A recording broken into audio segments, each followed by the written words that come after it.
And blessed to be a part of your day. Kevin Miller in the morning here at 580-5436, 580-KIDO. We are so blessed to have our great friend David Leroy with us. And, of course, every time I mention your name, sir, David Ferdinand always thanks you for saving his bacon so many years ago. So good morning. Well, good morning. Commissioner Ferdinand had a little encounter at the Boise airport there with a weapon which he'd forgotten, and he and I did the dance of criminal justice together, and his position as not intending to do anything wrong was ultimately vindicated in the process. But Dave has been a good public servant, a good supporter of mine in this race for the 1st District Congress. I'm grateful for that support. And I believe our friend Dennis Mansfield as well always sings your praises. Dennis tells a story about how I encouraged him and his family to move to Idaho and was successful in that effort. Idaho's been the better place ever since. Indeed. When you talk about people that have contributed, you have a lifetime of service. That's so important to you. Why? Well, it really is. I grew up in a family in Lewiston, Idaho, of good Democrats. I had a high school teacher who caused me to look at the two comparative party platforms, and I identified with the conservative elements and the principles of the Republican Party way back even in the Goldwater type era. And from that, enjoyed political activity in high school and college, was student body president at the University of Idaho as well as Lewiston High School. I got hooked up with a gentleman named Jim McClure, who was at that time a congressman from Idaho and did a term on Capitol Hill, and began to understand how important it is to put one's hands appropriately on the machinery in Congress if you're going to do good things for people.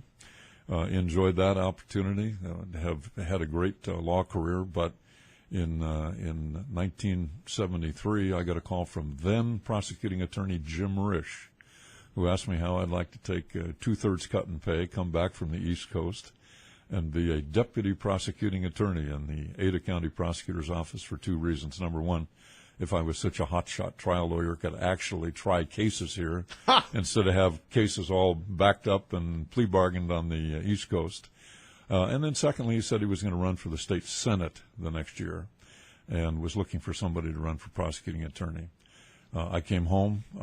I served under Jim and then was elected to 2 terms prosecutor, served a term subsequently as Attorney General of Idaho, and began to enjoy the opportunities to do some significant things in public service. I led the charge in the nation to abolish the insanity defense in criminal cases here in Idaho. I had an opportunity as Attorney General, even though I was the youngest Attorney General in the country at the time, with brown hair, not this gray-white hair I've got now, to appear 3 times before the United States Supreme Court defending Idaho's sovereignty. And that was a fabulous experience. I then next ran for Lieutenant Governor of Idaho, was elected to that post, and interestingly enough, served with a Democrat governor, John Evans. I was able to negotiate with Governor Evans an opportunity to have certain duties assigned to the Lieutenant Governor's post, including appointing all the Republicans when there was a Republican vacancy. And the reason I was able to do that is because Governor Evans realized as he got closer and closer and closer to his first trip out of state that I would be acting governor of Idaho when he was out of state. And so we set aside partisan differences, negotiated a reasonable understanding, and for the 254 days during that 4-year period that I was actually acting governor of Idaho, we collaborated on moving the state forward. So enjoyed that. Ran a very close race to Cecil D. Andrus in 1986 for the governorship of Idaho. It was a margin of 0.8% by which he defeated me, a switch of 1,800 votes, and I'd have been governor of Idaho. But I went out then into private practice. Subsequently got a call from George Herbert Walker Bush, White House, asking me if I'd take the interesting job of United States nuclear waste negotiator. I perceived that that would be a tricky little piece of work if you were actually selling nuclear waste, but what it turned out to be was an opportunity to create a new federal agency, an opportunity to work on behalf of the federal government with Native American tribes and state governors to see under what circumstances those entities, those sovereign states and sovereign tribes, might be willing to propose a solution to the nuclear waste problem of the nation. And for a period of 3 years, we creatively engineered that. I was amazed to report at the end of my term that we found about 20 jurisdictions that were willing to discuss the possibility of siting nuclear waste within their borders. And amazingly enough, as a federal servant, I turned back to the taxpayers of the United States 34% of the monies that were appropriated to me the last year simply because I didn't need to spend them. Wow. So for the last 20 years, I've been Citizen Dave, been out of politics, and happily so, enjoying building my law practice, raising some kids, enjoying some grandkids, traveling a bit.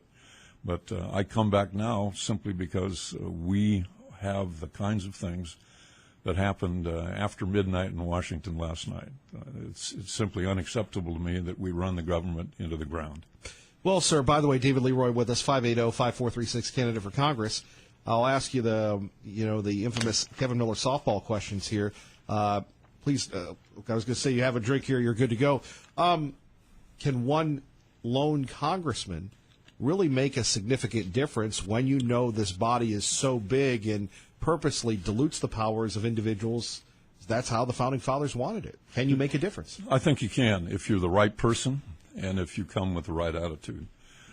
As to attitude, first of all change is incremental, and all change begins with a first step and likely a first person to create that movement. Clearly, we are at a position in our nation where we have broken the bank, where we have consequences that are going to continue to immediately proceed, and that unless we can capture the moment and utilize the Republican president of the United States, who's a change agent, I think we will forfeit the benefits of many of the things that we build in this nation. With my background of having been law trained, with my background of having argued cases before the Supreme Court, issued constitutional interpretations as Attorney General, I think I'm thoroughly prepared to go back there and try to cut through some of the usual freshman morass to make a difference immediately. I'm very collegial with our two United States senators. I would hope that I would be able to convince, hopefully, Speaker Ryan, not Speaker Pelosi, to give me appropriate committee assignments. And sure. If I can do that, I'm ready to stand up and be as persuasive as possible to try to advocate Idaho interests and advocate conservative common sense as a constitutional conservative. What's it like on the trail? I had a chance to watch the Kootenai County event with the Kootenai County Reagan folks, and there's a little laughter, a little seriousness, but what's it like to be on the trail, especially someone with your experience? You know, I really love retail politics in Idaho. It's an interesting endeavor. It is a big event here when you think about this and the idea of going out, but I mean, the district is just so big. Well, it's so big, but you're at one place at one time with one set of people. For instance, my wife and I were with the Valley County Republicans Women's Association yesterday in Cascade at the golf course, overlooking the beautiful scenery and the lake and the mountains. Right. Talking to 15 people who are politically involved. My wife gave what I thought was the best spousal political speech I've ever heard. You go around the tables and shake hands and hear issues, and people ask you tough questions about how are you going to change my life? Can you improve the regulatory situation of a county like Valley County with all these natural resources?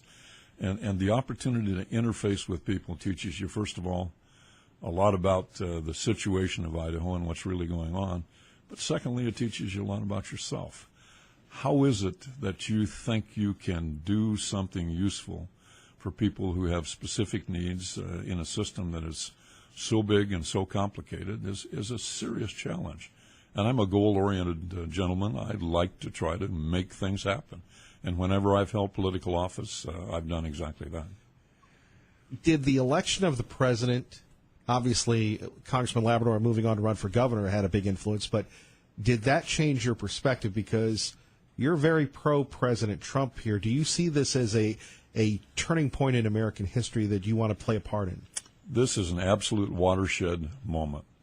We have a president who will sign conservative legislation if we can get it in front of him. He has done a marvelous job of cutting back at the executive level regulation that's been entangling and problematic. He promised us in January of 2017 that for every regulation that would be adopted in a Trump administration, he'd cut 2.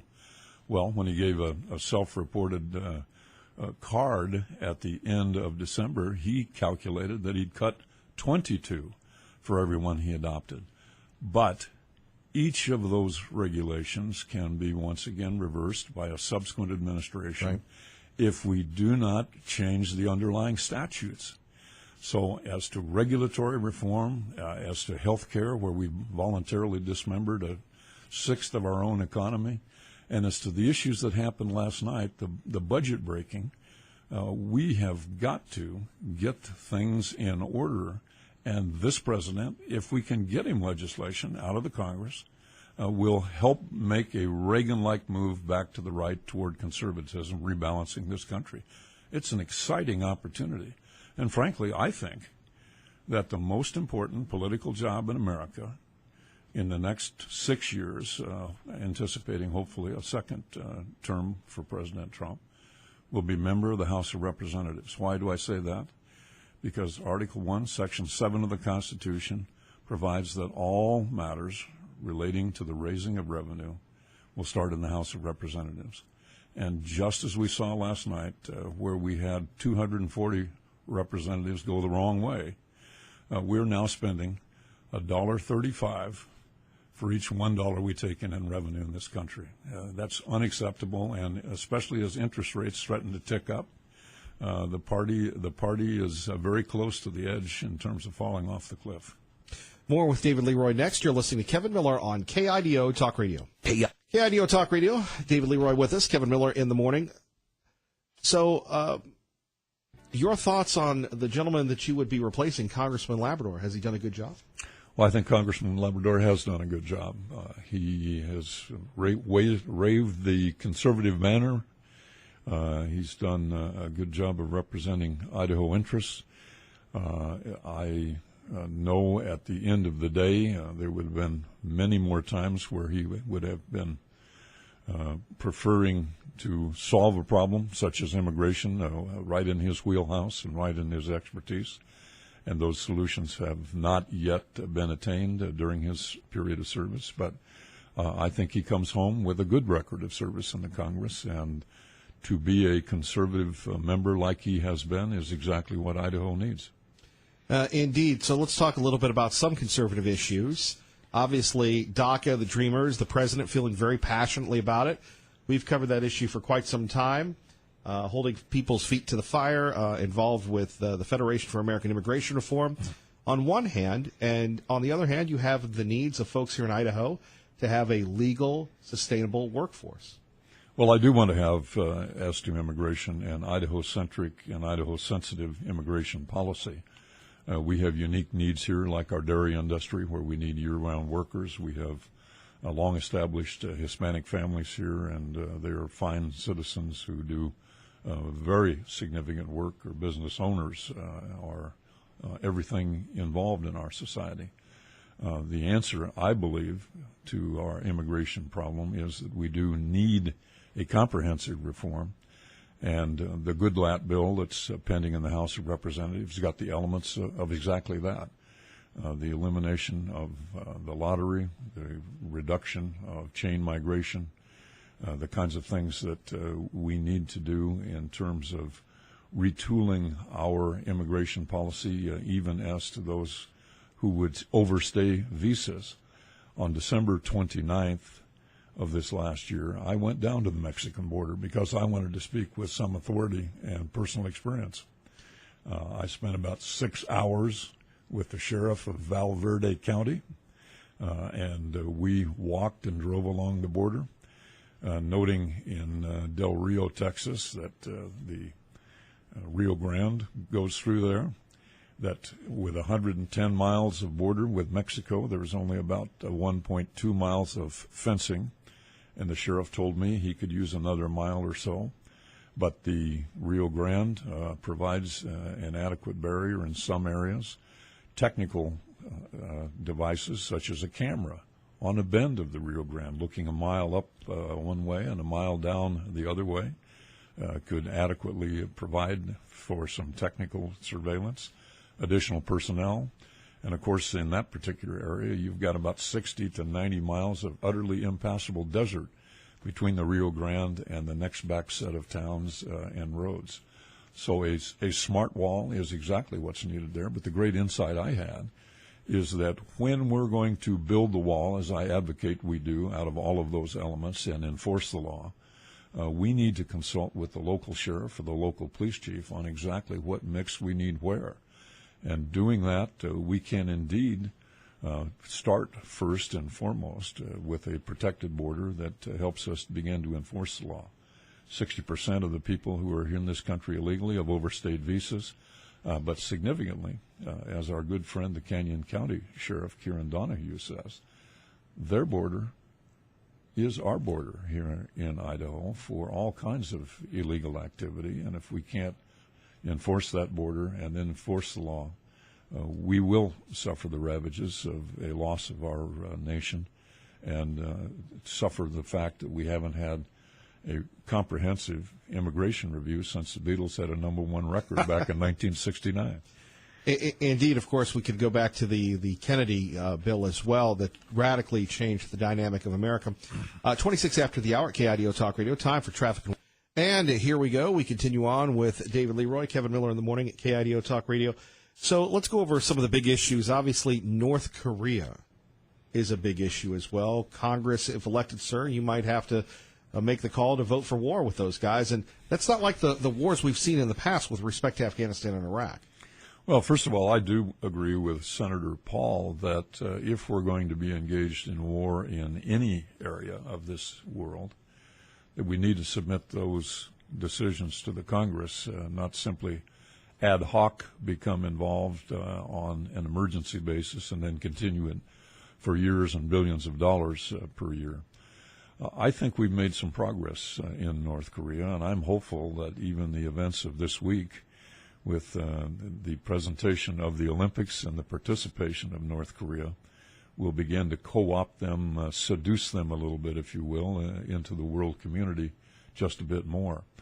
It occurs to me that the tone and tenor of our relations with North Korea have changed a bit since President Trump did his regional visit over there, several days in several countries.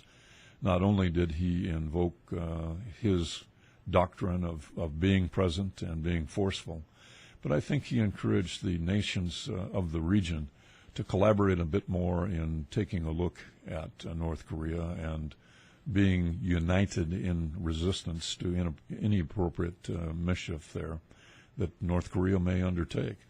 We certainly haven't invoked China to be as assertive as it needs to be, but I'm hopeful that we've turned a bit of a corner on North Korea and made them less threatening rather than more threatening. I'm not a Pollyanna. I don't think that problem is cured, but I do think it's moving in a better direction since the president's trip there and since they've become involved in participation like Olympic activity.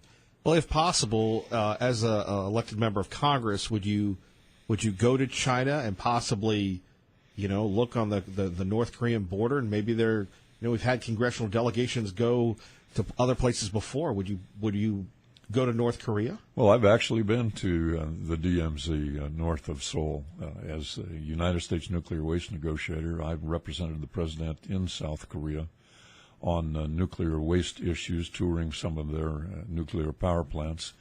And a part of what I asked to do and a part of what they insisted that I do was travel the 35 or 40 miles north to see that border. Yes, I believe in person-to-person diplomacy, and I believe that understanding, just as I did with the Mexican border, from seeing and being is a very important part of making intelligent public policy. And finally, first of all, we'd love to have you back, number one. Sure. Number two, if you could go back in time and talk to that young man who was an assistant with that congressman so many years ago who got his start, what would you say to him about the life he was going to lead? Well, that's a fascinating question. One of the 50,000 questions I suppose I've never heard before. Well, especially because you're running for Congress and you were so instrumental back then. I guess I would say that be careful what you wish for.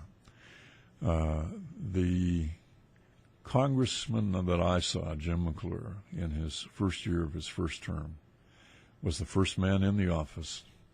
He was the last man to leave at night. He asked me to write a paragraph of material about the anadromous fishery, the salmon and steelhead that swim up the Columbia River, for inclusion in the congressional record. He asked me to do that the first week that I was there. He asked me to rewrite it the second week that I was there, and he had me rewrite that thing 15 times before he was satisfied with the attention to detail and the precision with which it was written. So I guess I would warn myself that you may be embarked on the most frustrating thing that you've ever done, given how the conditions in the Congress have deteriorated. But that if you're going to do this, you better be as attentive to detail and precision as Jim McClure was. And I make that commitment. I'm very interested in this job, not because I need work, not because I don't have plenty of things to do, or not because I'm eagerly volunteering for a pay cut. I'm interested in this job because I would like to be heard on the critical issues of this day at a critical time in our nation's history. I would warn myself that you're in for perhaps a frustration, a lot of hard work, but the most exciting contribution that anybody can make in this country, namely preserving the republic. Indeed, I was going to say that was probably a lot of whiteout and typo stuff, I would imagine.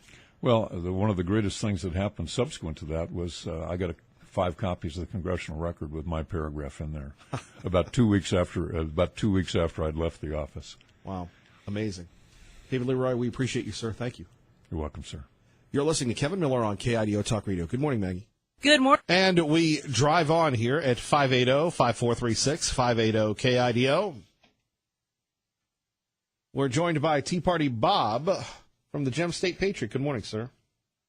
Good morning, Mr. Miller. I've been listening to your little playback this morning of the legislature, and I just have a few comments. Well, and let me just fill people in. You had Heather Scott wanting to attach an amendment to the tax cut bill. Representative Doyle spoke out against it. Speaker Betke let him talk. Then she revealed that apparently an alleged conversation between her and Representative Doyle said that the gentleman on the second floor, the governor, told them what he would accept and what he wouldn't.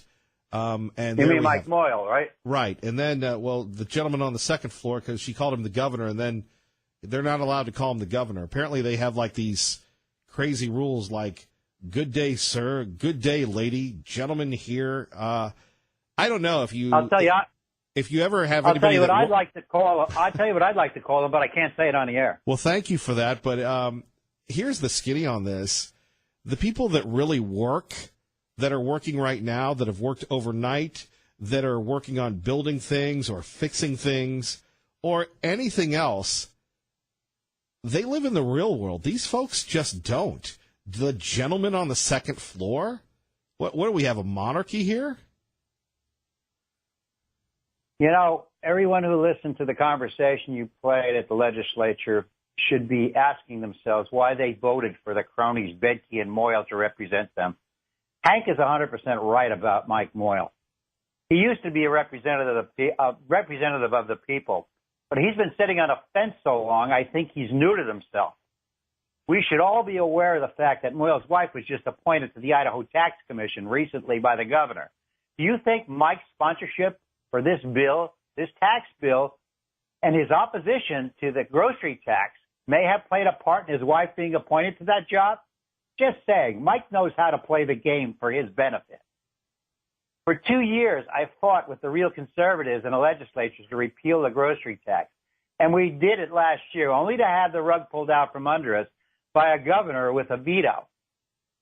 It has to tell you who the governor really cares about. With $400 million in excess revenue coming into the state this year, we could have easily paid for the repeal of the grocery tax. But Otter does not care one bit about the hardworking people of Idaho. Never has. He only cares about paying back the cronies who kept him in office for 12 years. The grocery tax is one of the most egregious and regressive taxes you can impose when you realize that the governor is only worried about paying back the crony contributors. You can understand why he doesn't want to eliminate this tax. Yesterday, you had Senator Hagedorn saying that the income tax cut was a good thing. But he also does not support the repeal of the grocery tax. Let's make sure he does not get elected lieutenant governor.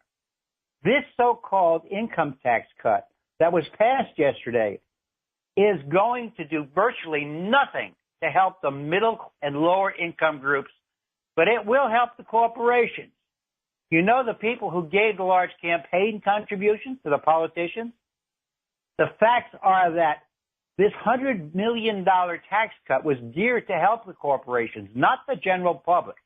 If you have more than 3 children, you're actually going to pay more taxes. So I hope the voters of Idaho remember that Moyle, Betke, and Hagedorn are only interested in helping themselves and in keeping the status quo. They're not here to help the people who elected them. And I hope they remember that when they go to the polls this year. Well, it is troubling when you have Representative Scott trying to do the good work and she's cut off and such. And you know, as we said to Senator Hagedorn yesterday, you know, why was this not the first bill introduced out of the House? That's what I don't understand. Because the governor controls the legislature, and he has for the last 10 years, and nobody gets it. You know, if you don't change your underwear often, you usually smell pretty bad. The governor and these representatives of supposedly of the people need to be changed, and they need to be changed this year. We just don't see enough of it. Some of these guys have been in office for 5 and 6 terms. They need to go. We need to get some younger people, some smarter people, some people who actually care about what's going on in this state. Because what we have now is a few hardworking conservatives trying to change things and a bunch of old crony farts that don't care about changing anything but just patting the pillow for themselves. Think about that, people. If you don't change it, nobody's going to change it. Tea Party Bob, thank Kevin. you. We'll see you later. Have a great day. All right. 580-5436, 580-KIDO. Christian and Weezer with Kevin Miller on KIDO Talk Radio. Good morning. Wait, hang on. Oh, sorry, you caught me eating a Tide Pod.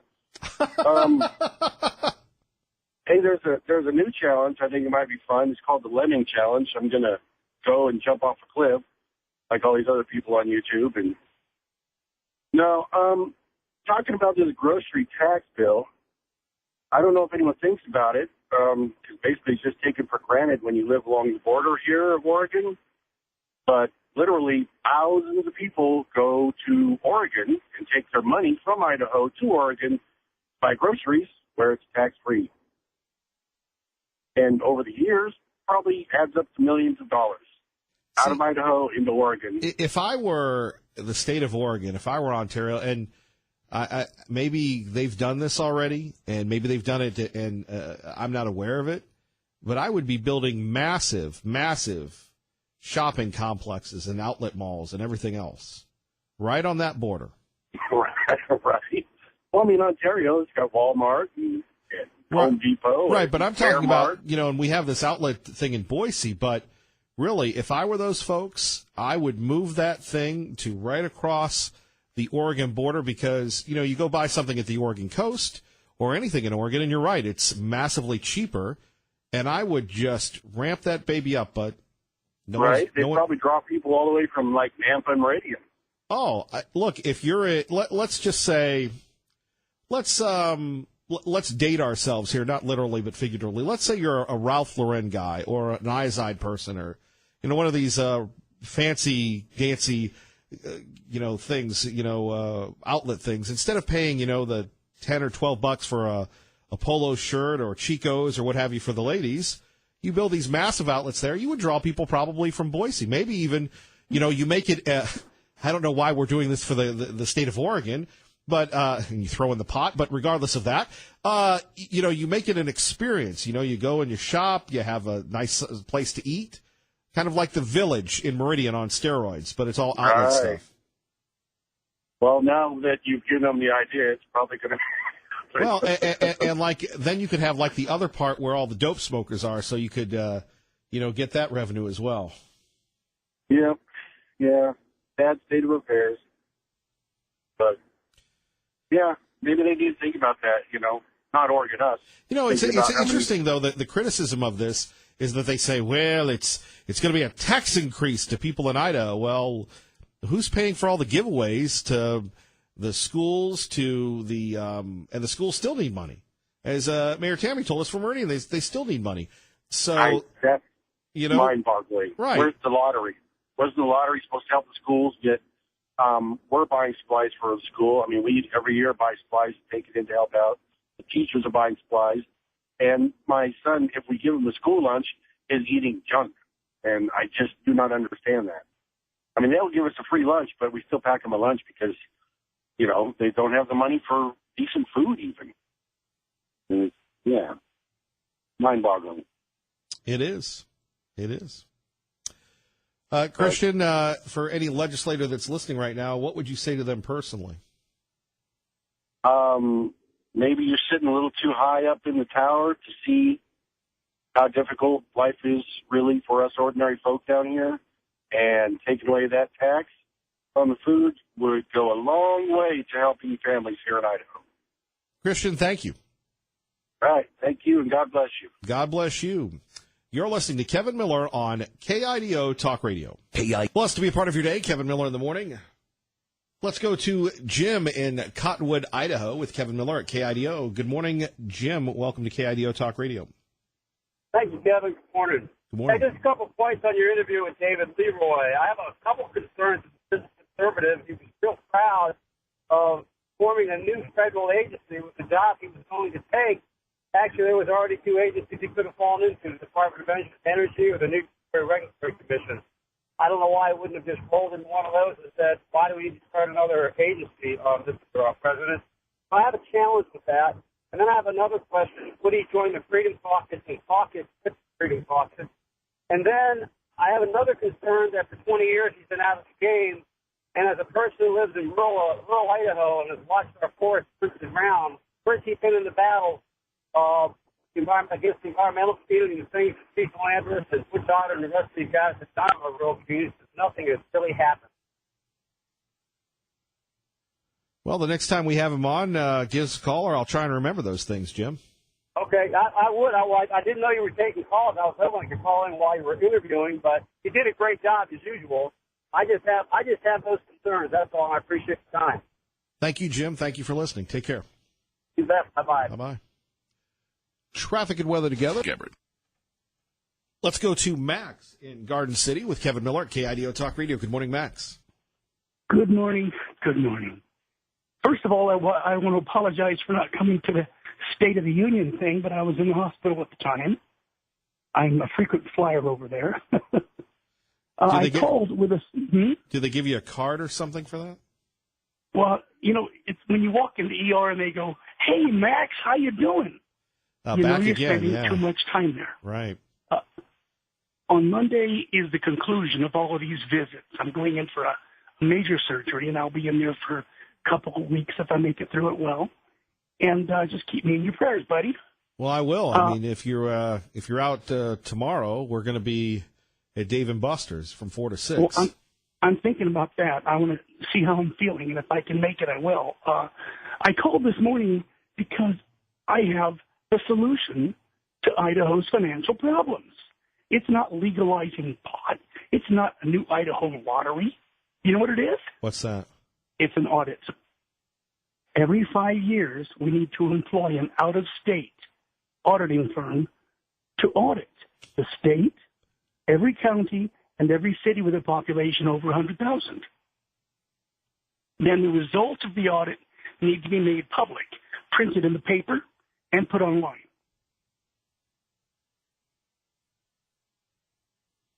Do you think that would change anything?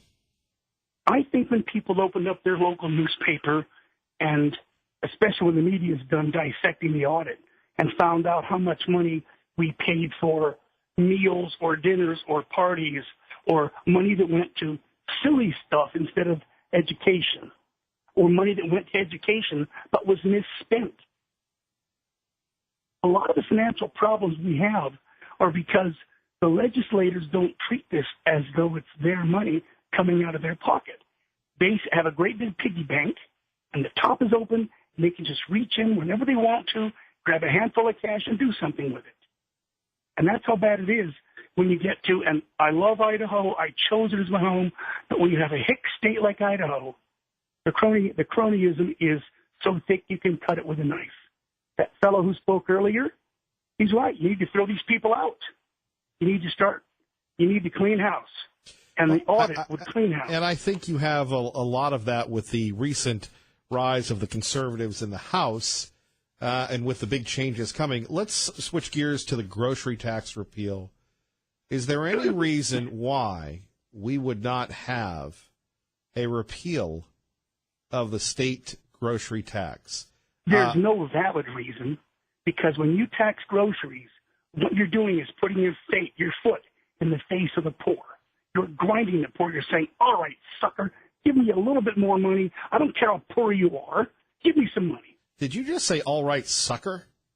S-U-C-K-E-R. I did not say the bad word. No, I know that, but I just haven't heard that word in a while, except for, some movies back in the late 70s. Well, I'm from then. I'm over 60. Remember that? I'm gonna get you, sucker. I'm Remember gonna get you, sucker. I'm gonna put my foot in your face and grind you down. And that's what the state is doing. They're taking everybody who is making basic wage or even less than minimum wage, and they're saying, look, you can buy food like everybody else, but we're going to tax you. I would tell you, though, that if I were the state of Oregon or some developer, I would be doing that. But regardless, at 580-5436, Max, what would you say to Governor Otter if you would speak to him right now? Maybe he's listening. Maybe his crew on Bannock are listening. What would you say to him one-on-one? Because it will get back to him about not repealing the grocery tax, about vetoing it last year. I would say, Governor Otter, how long have you been out of touch with the real people in the state of Idaho? How long have you been on your little cloud? When are you going to open the door and look out on the people and look at the people and be one of the people? We had a Revolutionary War to get rid of royalty. And here you are reestablishing it, sir. And I say sir very loosely because my respect for you went right in the toilet. This food tax, we had a Revolutionary War for far less than this food tax. And don't think that the people of this country are all so gutless, so mindless, so lazy, so complacent as to not muster up enough people for an armed revolution. I'm not in favor, but it may be that we come to that, Governor. It may be that you have a rifle barrel stuck in your face one day. Now, Max, you can't really say that. You can't say that revolution? You can't say you're going to stick a, whatever. Not me. I did not say that. No. When you have an armed party taking over a state, a revolution, the first to go are the leaders. Well, look, the Chinese could do that. And the Chinese did that. Maybe the Chinese have already taken over the state and we don't know it. Well, they own Hollywood. I guess my big peeve is taxing food. We tax everything else. In fact, we even tax. Well, if I don't talk to you, I will pray for you as I have, and will continue to pray for you. Please do, my good friend. I'll be thinner, happier, and lighter when I come out of there on Monday. Well, may God bless you and your family. And everybody out there, guys, this is the show to listen to. To Kevin Miller. He's the only guy I've heard on the radio who seems to do it in a selfless manner. He's not out puffing himself up. He's not out flying his flag. He's saying, I do it because I like it. And I think, even though I don't agree with everything he says,